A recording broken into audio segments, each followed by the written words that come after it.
buat video dengan teddy bear yang aku nak cubit dia punya hidung.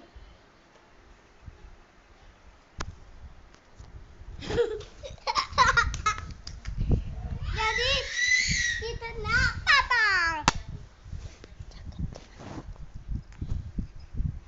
teddy bear ni.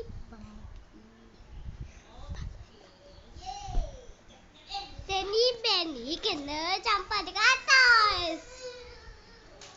Buat. Tak jadi. Bye bye. Bye.